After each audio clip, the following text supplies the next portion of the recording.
So, wir sind zurück nach einer kurzen Verschnaufpause mit Battlefield vs. Call of Duty. Oder eigentlich mittlerweile ist es sehr gesittet. Also bis jetzt ist es sehr gesittet zu und her gegangen. Es geht eigentlich gar nicht darum, herauszufinden, welches es da besser ist. Wir haben zwar von beiden Spielen ein bisschen Punkte rausgehoben, die das eine oder das andere ein bisschen favorisieren können, aber von mir aus gesehen auch wieder sehr abhängig davon, was man gerne hat. Aber zu dem kommen wir dann ganz am Schluss. Wir waren bei den Fahrzeugen. Call of Duty, das einzige Call of Duty, das ich mich daran besinne, das Fahrzeuge hat implementiert ins Spiel, war World at War, Call of Duty 5 von Treyarch. Und was soll ich sagen? Es war nicht so der Brenner, es ist nicht sehr gut angekommen, sonst hätte man es ja wahrscheinlich wieder eingebaut. Bei Battlefield gibt es eine riesen Vielzahl von Fahrzeugen. Ich habe den Überblick noch nicht ganz, was ist ganz genau. Aber ich werde immer wieder von einem Abraham getötet oder von einem MB irgendetwas. Und am Anfang hat es mich extrem gestört, muss ich ganz ehrlich sein. Mittlerweile bin ich dem Ganzen ein bisschen aus dem Weg gegangen und spiele einfach die Maps nicht, wo ich weiss, dass ich die ganze Zeit von irgendwelchen Fahrzeugen abgeschossen werde. Aber die Fahrzeuge im Battlefield geben dieser ganzen Geschichte schon eine ganz andere Dimension noch.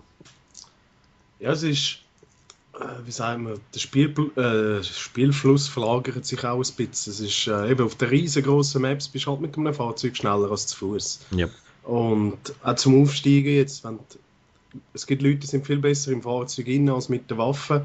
Ich finde, nachher ist es gegenüber denen auch fair. Also ich muss sagen, wenn einer nicht schiessen kann, soll er Panzer fahren. Und wenn einer nicht Heli fliegen kann, soll er doch lieber als Co-Pilot sitzen oder keine Ahnung, mit C4 und Stinger rumlaufen. Ja. Und ja, es bringt ein bisschen Abwechslung rein und zum Aufsteigen sowieso. Oder? Du kannst extrem viele Punkte machen mit diesen Fahrzeugen, Freischaltungen und eben, das Teamspiel ist nachher auch schon wieder gestärkt. Oder? Wenn zwei Leute in einen Panzer steigen und miteinander fahren, hast du einen Panzer innerhalb von 5 Sekunden auseinandergenommen, im gegnerischen.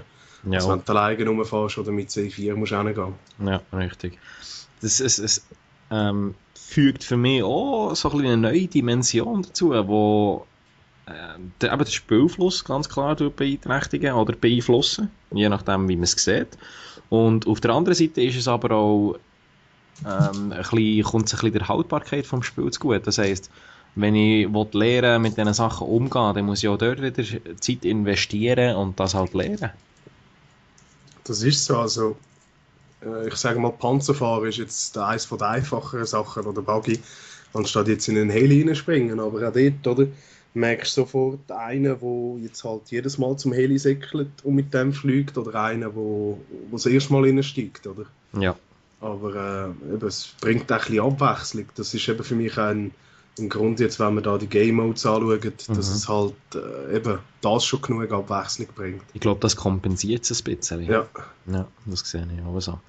Und was ich auch habe festgestellt, jetzt weiß ich gar nicht mehr, welche Punkte, mal genau, eben, so Fahrzeuge, und das bringt uns nachher auch zum nächsten Thema, Fahrzeuge sind für mich so ein bisschen etwas, also haben für mich so ein bisschen den Charakter von einem Bonus. Wenn wir jetzt mal daran denken, es gibt ja auch Fahrzeuge im Call of Duty Black Ops 2 und ja auch einen anderen, aber meistens sind sie fremdgesteuert. Oder du kannst sie selber steuern, aber dann sind sie in der Luft und dann sind sie in Form von Killstreaks da. Ich habe ein bisschen das Gefühl, Battlefield gibt dort durch im Spiel eben, wie gesagt, eine neue Dimension und eine höhere Haltbarkeit. Auf der anderen Seite gibt es auch irgendwie gratis Killstreaks weg. Also wie meinst du das jetzt genau? Wenn ich denke, wo wir beim Pro und Noob haben wir ja das gesehen, wo ich mit dir in einen Helikopter bin reingehockt, habe ich plötzlich ein 4-0 gehabt, das ich sonst nie würde haben. Also irgendwie ist es doch ein bisschen einfacher mit einem Fahrzeug unterwegs zu sein und deutlich wirkungsvoller, als wenn du zu Fuß unterwegs bist. Das ist so. Du hast auch die größere Schlagkraft, oder? Mit einem Fahrzeug. Und die bessere Übersicht, oder? Und bist auch noch durch ein bisschen geschützt in einem Fahrzeug. Das ist so. Gegenüber einem Gewehr, sage ich jetzt mal. Ja, C4 sagt da etwas anderes. C4 sagt etwas anderes, ja. Da bin ich wiederum ganz deiner Meinung, ja. Also es gäbe Countermeasures gegen die Killstreaks, das gäbe es auch im Call of Duty. Aber das kennen wir von Call of Duty. Bei Xbox ist es anscheinend ein bisschen anders als auf der PS3. Bei Xbox werden Killstreaks, Helikopter und UAVs sehr schnell abgeholt. Auf der PS3 ist das wiederum nicht so der Fall. Also vielleicht hat das auch ein bisschen zu tun mit der Plattform, wo wir drauf spielen. Dass, schon nur von den Spielern haben wir ja gesagt, dass auf dem Computer deutlich mehr Spieler rum sind auf einer Map. Und die Wahrscheinlichkeit höher ist, dass mal etwas abgeholt wird, als wenn wir jetzt auf der Konsole spielen. Das ist so, ja. Ja, eigentlich ist es so, ja. Ich weiß gar nicht noch, was dazu sagen. Es ist einfach Fakt, ja. Aber ich finde es wahnsinnig spannend, wie das gehandhabt wird, oder? Dass du Killstreaks quasi rausgehst, aber du gibst dem Spieler auch relativ viele Möglichkeiten, die Killstreaks wieder abzuholen. Was Call of Duty eigentlich auch macht. Und schlussendlich denke ich mir, die Fahrzeuge stören nicht wahnsinnig gross den Spielfluss.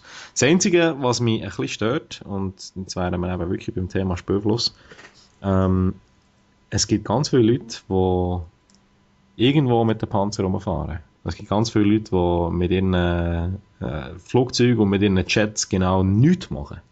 Eigentlich. Ausser, dass sie einen Platz wegnehmen im Squad, den du brauchen beim Flaggen reinnehmen. Das ist so. Es fängt schon nur dort an, wenn du ein Fahrzeug hast in der Homebase, wo ein Achtplätzer ist und steigt einer ein und fährt ab und da ist das einzige Fahrzeug und die restlichen 7 müssen laufen. Ja. Weil sie einfach geil sind auf das Fahrzeug. Aber auch die Leute, es gibt die Leute, die immer auf das Fahrzeug warten. Das mache ich ja auch. Aber das ist dann der Grund und sage ich dann auch gerechtfertigt, wenn jetzt zum Beispiel der Gegner so in einem Heli drin ist und du hast keine Chance mit Stingen reinlassen oder es ist sogar verboten auf dem Server, dann nehme ich es auch niemandem übel, wenn er Heli kann fliegen kann, dass er dort wartet und einfach versucht, immer wieder den Heli oben runterzuholen. Dann ist es etwas anderes. Jawohl, ja. Und einfach... Das Battlefield, sage ich jetzt einfach, ist einfach kein Ego-Spiel. Und die Leute, die ins Fahrzeug reingumpen und wegfahren, ohne Teammates, sind einfach Egos. Ja, auf das Ego würde ich dann später gerne nochmal zurückkommen, das muss ich mir schnell montieren. Was ich noch wegen Spielfluss. Ich habe das Gefühl, beim Battlefield ist der Spielfluss ein bisschen langsamer als das, was es im Call of Duty ist. Das mag sein wegen der Grösse der Maps. Das mag sein wegen der Zielorientierung. Das kann aber auch sein, dass man im Battlefield, wenn man ja selber einen Server hat, man muss ja auf Server spielen, es ist ja nicht so, dass es einfach einen Server gibt oder auf jemandem seine PS gehostet wird, das Spiel, sondern das ist ein Server, der jemandem gehört. Bin ich da richtig informiert? Das ist richtig, ja. Du kannst habe ich das richtig verstanden? Im Battlefield kannst du einen Server mieten und dann hast du eigentlich einen Server für eine gewisse Anzahl Tage. Und der gehört dir und du kannst selber entscheiden, was drauf läuft. Exactly. Und auf diesen Server kannst du einstellen, wie lange das Spiel geht. Je nachdem, wie viele Punkte du brauchst, je nachdem, wie viele Kills du brauchst. Du kannst sagen, was für Waffen, du kannst sagen, welche Map, was für einen Modus, wie viel Anzahl Tickets, du kannst noch selber Regeln machen. Also die Waffe kannst du nicht wirklich sagen, die ist blockiert, die ist blockiert, die ist blockiert. Du machst einfach die Regeln nach dem Motto, keine Schrotflinte und wenn sie halt jemand braucht und du bist gerade in deinem Server, kannst du ihn entweder rauskicken oder verbannen. Ja. Aber habe ich jetzt selber noch nie erlebt und noch nie gesehen. Weil was ich viel gelesen habe, ist eben keine Shotguns und keine so die IR-Igla-Zeugs da. Igla-Stinger, ja. Genau. Und das Erste, was mir gibt, ist eine Schrotflinte. Also die Ethik unter den Gamer muss ich dort schon ein bisschen als diskutabel darstellen, sagen wir es mal so. Das ist so. Meine Campen ist ja auch nicht besonders ethisch für die meisten, wobei es ist im Spiel drin und wieso soll man es nicht brauchen? Und dann frage ich mich bei Battlefield schon, wieso probiert ihr überhaupt etwas zu verbieten, was im Spiel drin ist? Sonst würde man es ja nicht ins Spiel rein tun, wenn es nicht gemeint wäre, dass man es braucht, oder? Ich meine, da kommen wir auch, das ist wieder ähnlich mit der Waffenbalance, ist ja auch bei Call of Duty durchaus ein Thema. Was mir jetzt beim Battlefield bis jetzt noch nicht so Frage dünkt, also als ich danach gefragt habe, welche Waffen soll ich da brauchen, hast du mir etwa 70 aufgezählt. Von diesen 70, was es gibt. Also es gibt eigentlich dort nicht wahnsinnig viele OP-Waffen, aber die Schrotflinten und eben auch ein Panzer oder ein Helikopter sind von mir aus gesehen in den Händen von einem geübten Spieler, von einem guten Spieler, völlig overpowered. Beim Call of Duty genau das Gleiche. Eine Waffe, die mit einem Hit tötet, sprich ein Sniper oder eine Schrotflinte, ist einfach in den Händen von jemandem, der es im Griff hat, absolut overpowered. Und sie ist nur so lange overpowered, wie es einer im Griff hat. Oder? Ich meine, im Suchen und Zerstören, ich liebe Sniper im Normalfall, weil die können nichts. Oder? Das sind für mich normalerweise Free Kills. Aber wenn wir jetzt schauen, auf YouTube gibt es ja mehr als genug Snipers und die meisten wissen, von was sie reden. Die Leute sind tödlich. Das ist unglaublich. Mit der Einschusswaffe. Und beim Battlefield finde ich es halt eben der da. Das ist im Spiel innen und irgendwie, ja, wenn es im Spiel innen ist, braucht man es ja auch. Und wenn man genug Übung reinsteckt, dann soll man das auch können brauchen. Aber für mich als neutraler Betrachter oder als Laie auf dieser Waffe ist es hure frustrierend. Das ist so, aber auch beim Battlefield kann ich jetzt mal sagen, es hat viele Waffen, die meiner Meinung nach ein bisschen underpowered sind. Das ist zum Beispiel, ich finde, das Snipergewehr. Also wenn der eine aus 50 Metern in die Brust schiesst und der überlebt es mit 2%, muss ich mir auch sagen, wieso haben die nicht gerade 100 können daraus machen? Also Jawohl. der Schuss müsste tödlich sein, vor allem mit einem Sniper, oder? Jawohl, ja, exactly. Finde ich wiederum aber sehr ein positiver Punkt. Weil, gerade bei der Grösse der Maps und bei den Möglichkeiten, die die Sniper haben, sich zu verstecken, kann das ein Pain in the ass werden.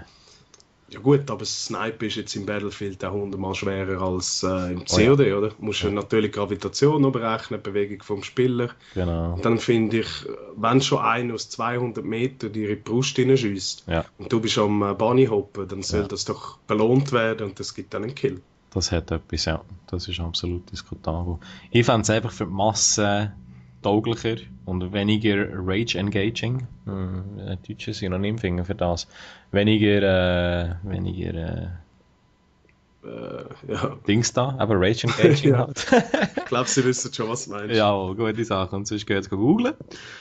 Also jetzt bin ich völlig rausgehauen. Googlen. Ja genau, ich finde es wenig aggressivierend. Ist ja gleich.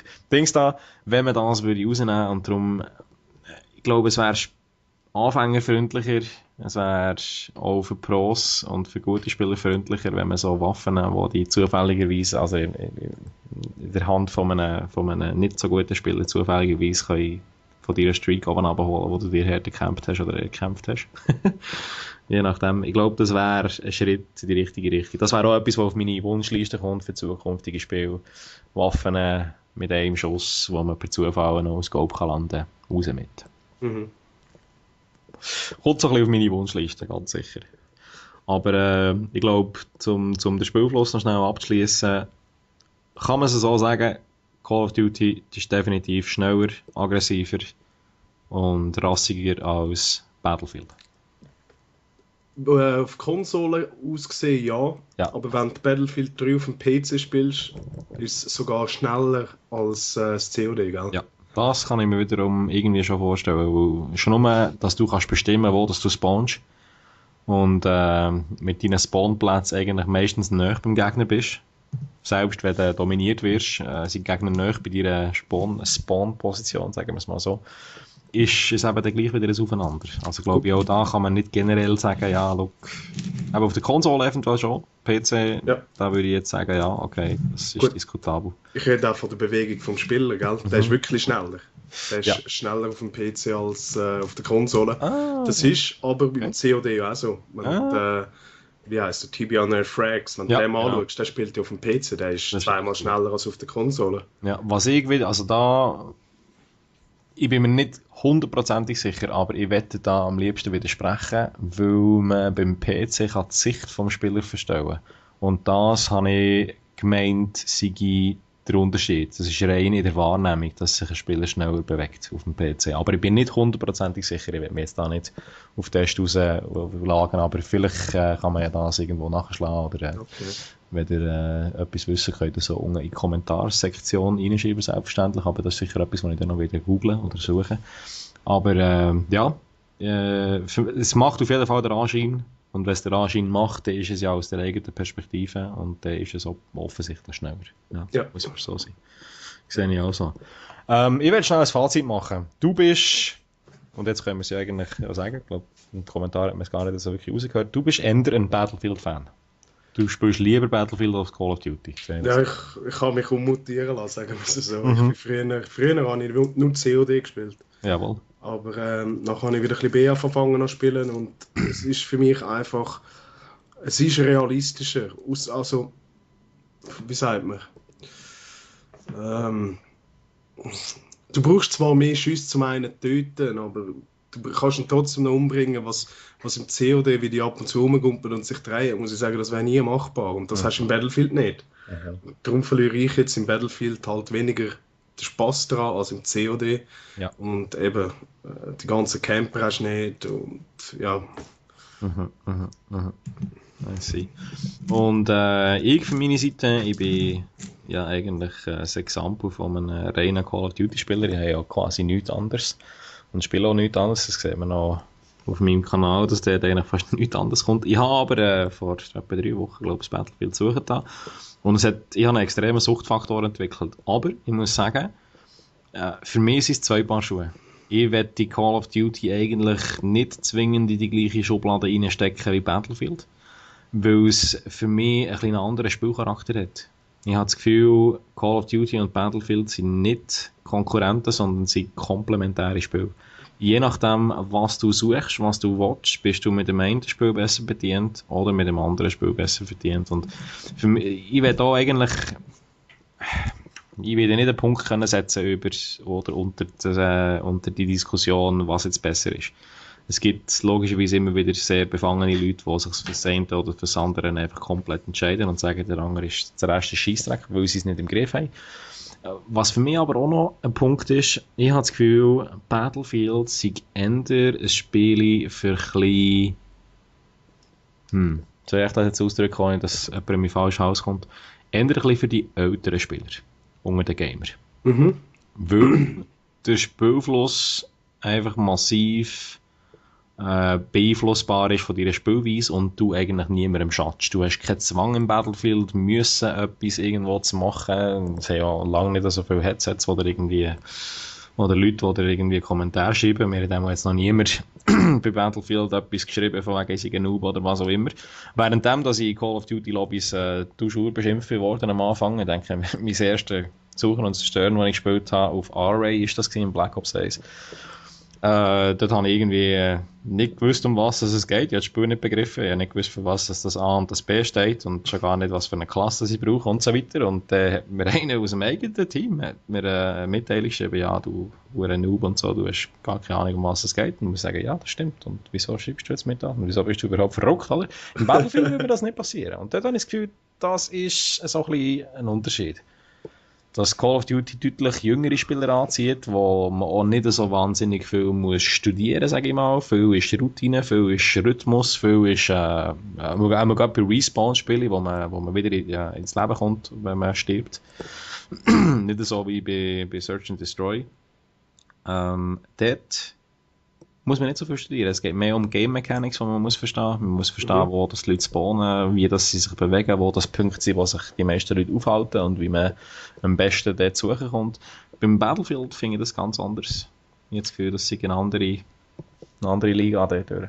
Mich denkt, das Battlefield ist vor allem gemacht, ältere Leute würde ich schon sagen, aber ich sage mal, desto eine Person reifer ist, also weißt wirklich das ausnützt, was du im Battlefield kannst machen, dann ja, weil eben, wenn du jetzt Rush spielst, gibt es nichts Schlimmeres als in einem Squad sein und du kannst dich nicht verständigen. Jawohl. Da musst du dich wirklich verständigen und am besten bist du einfach wirklich 4 Kollegen, die das Spiel spielen. Was im COD weniger wichtig ist, weil jeder weiß, man braucht 2 Flaggen zum Gewinnen. Ja.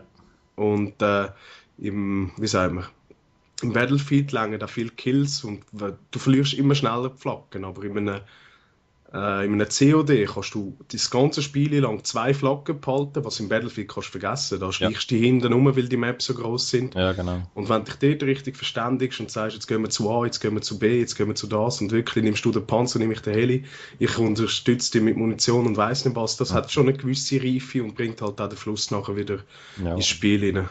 Ich glaube, das ist das, was Call of Duty oder vor allem Treyarch und MLG Gaming hat probiert zu implementieren im neuen Call of Duty in Form von Ligaspiel. Ja.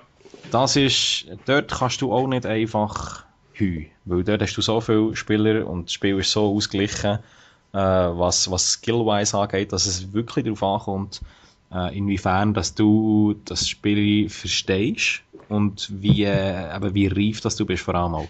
Ich denke jetzt gerade, ich schaue jetzt zurück, letztes Wochenende war MLG Anaheim gewesen. Und in den Pro-Teams innen gibt es schon immer wieder ganz junge Spieler. Ich denke, Optics Camp, der fast auch ein Begriff ist, der ist jetzt knapp 18 geworden. Aber wenn wir schauen in einer anderen Squad, zum Beispiel Envy, dort haben wir Spieler drin wie der Rambo, die deutlich über 20 sind. Das sind die das Leadership übernehmen. Du brauchst die Jungen zum Slayen, weil die noch die quickeren Reflexe haben, sagen wir jetzt mal die Älteren. Du brauchst die jungen Heißspornen, die reingehen und einfach Kills wrecken, wo der Killcount aufschrauben. Die brauchst du auch, aber du brauchst jemanden, der sie anleitet. Das ist so. Du brauchst einen, der sieht, aha, hier muss ich einen Anker setzen, hier wollen wir spawnen, weil das nächste Hardpoint ist hier. Oder beim Capture the Flag, dort ist einer gestorben, das heisst, von dort muss einer kommen, dort muss einer über rotieren und das muss weitergeben. Ich glaube, Call of Duty probiert das auch ein bisschen zu implementieren und ich hoffe, dass es so weitergeht. Die meisten haben es einfach nicht entdeckt, weil Call of Duty nicht für das bekannt ist. Aber ich könnte mir vorstellen, dass wenn das in Zukunft mehr der Fall wird sein, dass der Battlefield auch etwas Neues muss bringen schlussendlich, weil sonst die Konkurrenz relativ gross wird. Das ist so. Alright.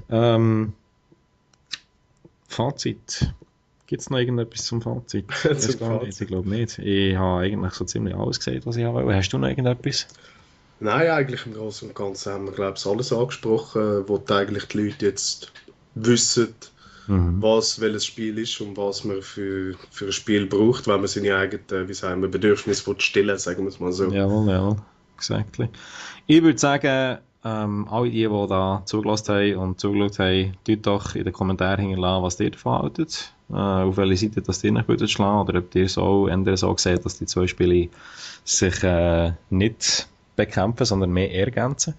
Ich würde dir merci vielmals sagen, es war auch spannend, auch interessant gewesen. Ohne dich wäre das nicht gegangen, weil meine Battlefield Insights sind offensichtlich nicht ganz so tiefgründig wie bei dir. Und ich hoffe, dass wir das gleich mal wieder machen können, in irgendeiner Form. Gerne, ja, also ich bedanke mich, hat wirklich, wie gesagt, du hast recht Spass gemacht. Und ja, es war wirklich gut gewesen, wie du selber gesagt hast, dass sie sich ergänzen, finde ich jetzt noch cool. Ja, mache ich es noch ganz kurz um die Bindung, wo wir gestern das erste Mal Liga gespielt haben miteinander. Eben, ich habe es gemerkt, ich habe keine Ahnung, von was ich rede, da Brewhouse und Anker sitzen. Ja, ich hätte lieber ein Anker getrunken, aber ja, eben. Ja, eben. Das ist doch ganz ein schönes Schlusswort. Der Mr. J war bei mir auf dem Kanal gewesen. Merci vielmals. Sein Kanal von Just2 ist unten in der Beschreibung drin. Geht doch mal reinschauen, sagt ihm Hallo. Und merci fürs Zuschauen. Ich würde sagen, wir verabschieden uns mit dem. Ja, tschüss zusammen. Tschüss zusammen.